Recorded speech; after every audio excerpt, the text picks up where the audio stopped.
Bagi kami bahwa para pembantai Laskar DKM 50 mereka adalah penjahat kemanusiaan. Mereka telah melakukan pelanggaran HAM berat, yaitu di mana mereka menyergap tanpa hak, kemudian mereka menculik, menyiksa, membunuh, kemudian memfitnah. Nah, ini enggak bisa dibiarkan. Kita lihat aja. Semua pelaku KM 50 akan kita kejar ya, kawan. Biar mereka semua membusuk dalam penjara. Jadi jangan dipikir kita ini akan bernegosiasi, kita akan deal, kita akan damai. Oh enggak, ini urusan nyawa. Kami akan kejar mereka dari dunia sampai akhirat.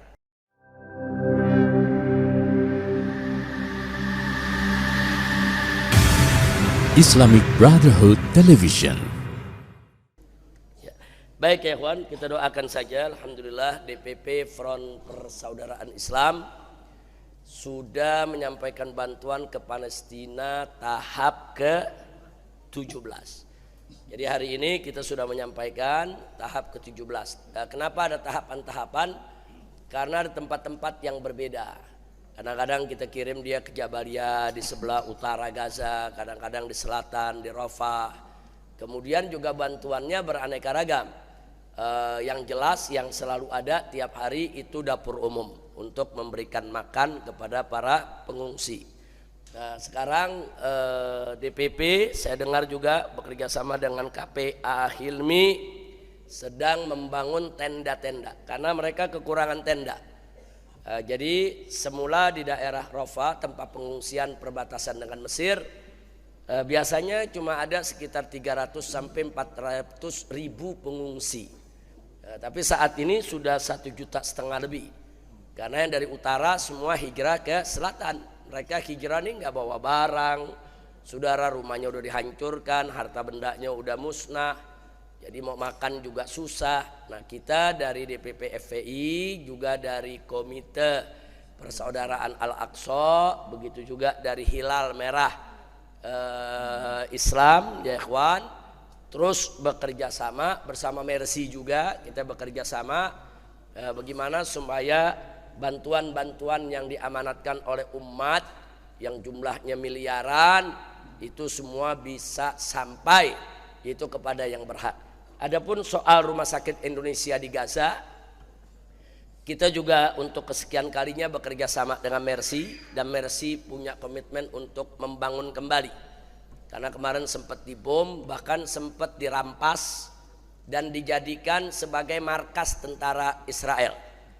Sampai-sampai Hamas meminta izin kepada umat Islam di Indonesia, mereka mau serang dan mereka mau hancurkan, bukan karena rumah sakitnya, karena sudah dijadikan markas tentara Israel. Tapi ala kulli hal, kawan-kawan Mercy di sini terus melakukan kontak komunikasi, bahkan ada delegasi sempat datang ke kedutaan Amerika Serikat di Jakarta, bertemu dengan duta besarnya dan bertemu dengan petingginya, saudara, supaya mereka bisa menghargai kemanusiaan. Jadi terus ada tekanan-tekanan, akhirnya Amerika sendiri yang menekan Israel untuk keluar dari rumah sakit tersebut. Saat ini rumah sakit tersebut sudah tidak lagi diduduki oleh tentara Israel, mereka sudah cabut semua, tapi memang kerusakannya cukup parah. Dan saat ini masih ada polis lain, masih ada tanda kuning itu dilingkari sehingga kita belum bisa membangun kembali. Nah, kenapa di polis lain? Karena rumah sakit Indonesia menjadi salah satu barang bukti untuk pengadilan Mahkamah Internasional bahwa tentara Israel menyerang rumah sakit. Nah, jadi barang bukti itu jangan kita rubah dulu. Nah, karena itu salah satu barang bukti di Mahkamah Internasional adalah rumah sakit Indonesia yang dibom oleh Israel. Dan beberapa hari yang lalu juga, 4 hari yang lalu ya, Sekjen FPI yaitu Habib Ali bin Abu Bakar Al-Attas bersama Pak Aziz Yanwar yaitu sebagai ketua advokatnya FPI hadir di konferensi internasional ahli hukum sedunia yaitu di Turki dan hasilnya cukup bagus. Jadi para pakar hukum dari mana-mana, dari Amerika, dari Inggris, dari Eropa, dari negara-negara Arab, dari Indonesia sepakat bahwa rame-rame ingin terus mendorong, mendukung, membela, mengawal supaya Mahkamah Internasional bisa segera memutuskan kalau Israel sebagai penjahat perang, sebagai pelaku genosid. Nah, jadi ini dan nggak sampai di situ. Sekjen FPI juga di sana mengambil kesempatan karena konferensi itu yang paling utama tentang Palestina, tapi yang kedua adalah tentang penegakan HAM di dunia. Yaitu dimanfaatkan oleh FPI untuk menyampaikan soal KM50 ya ikhwan. Jadi disampaikan di sana dan akhirnya banyak ahli-ahli hukum dari berbagai dunia tertarik dan mereka minta data, kita berikan datanya. Saudara, karena sebagaimana saya sampaikan, saya sudah bersumpah berkali-kali bahwa para pelaku pembantaian 6 laskar di KM50 akan kami kejar dari dunia sampai akhirat. Kita tidak akan pernah diam, mau nasional mau internasional akan kita kejar. Saya nggak peduli, mau mereka mau marah, mereka mau melakukannya lagi silakan. Jadi bagi kami bahwa para pembantai laskar di KM50 mereka adalah penjahat kemanusiaan. Mereka telah melakukan pelanggaran HAM berat, yaitu di mana mereka menyergap tanpa hak, kemudian mereka menculik, menyiksa, membunuh, kemudian memfitnah. Nah, ini kejahatan luar biasa. Udah begitu organisasinya dibubarkan. Ditambah lagi pimpinan-pimpinan FPI-nya ditangkepi sudah. Nah, ini enggak bisa dibiarkan. Kita lihat aja. Insya Allah nanti 2024 kita mendapat pemimpin yang baik. Semua pelaku KM50 akan kita kejar ya kawan. Biar mereka semua membusuk dalam penjara. Jadi jangan dipikir kita ini akan bernegosiasi, kita akan deal, kita akan damai. Oh enggak, ini urusan nyawa. Kami akan kejar mereka dari dunia sampai akhirat. Di akhirat pelaku pembantaian orang beriman semacam ini, saudara, tentu siksanya teramat pedih. Nauzubillah min dzalik. Mudah-mudahan kita diselamatkan oleh Allah Subhanahu wa taala dari siksa api neraka.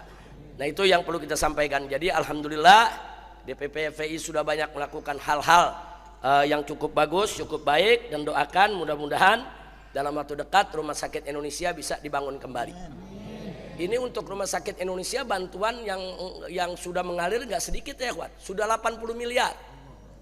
Cuman belum bisa kita pakai karena ini kan amanatnya untuk memperbaiki rumah sakit ya kawan. Jadi uang itu, amanat itu masih disimpan oleh Mercy. Mungkin sekarang bertambah, mungkin besok akan bertambah lagi saudara, agar Rumah Sakit Indonesia bisa segera diperbaiki dan bisa segera beroperasi kembali. Tapi ada yang lebih penting dari itu, terus doakan agar dalam waktu dekat ini saudara, Palestina menang dan merdeka. Agar Masjidil Aqsa kembali ke pangkuan umat Islam, dan agar Israel angkat kaki dari bumi Palestina. Karena tidak ada hak sejengkal pun bagi Israel untuk tinggal di bumi Palestina.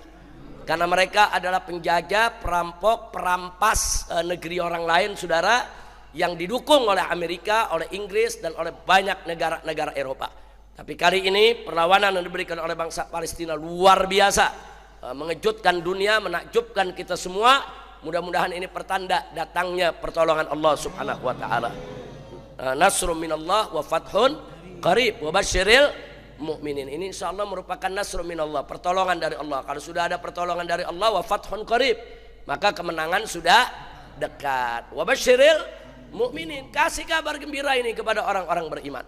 Jadi jangan berhenti doa, terus doa agar Palestina segera Allah merdekakan.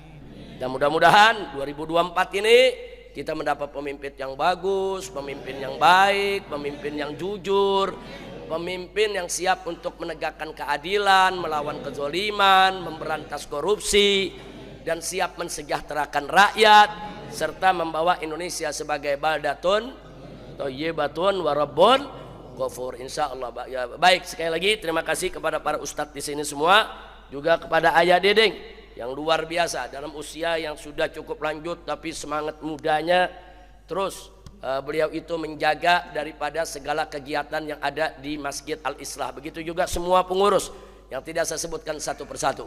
Dan juga di sini Habib Idrus, begitu juga Dr. Fikri Bareno yang hadir bersama kita di tempat ini. Mudah-mudahan perjuangan kita semua diberikan kemenangan oleh Allah Subhanahu wa taala. Ala hadhihi niyyah wa likulli niyatin salihah wa ila hadratin nabiyil mustafa sallallahu alaihi wasallam al-fatihah.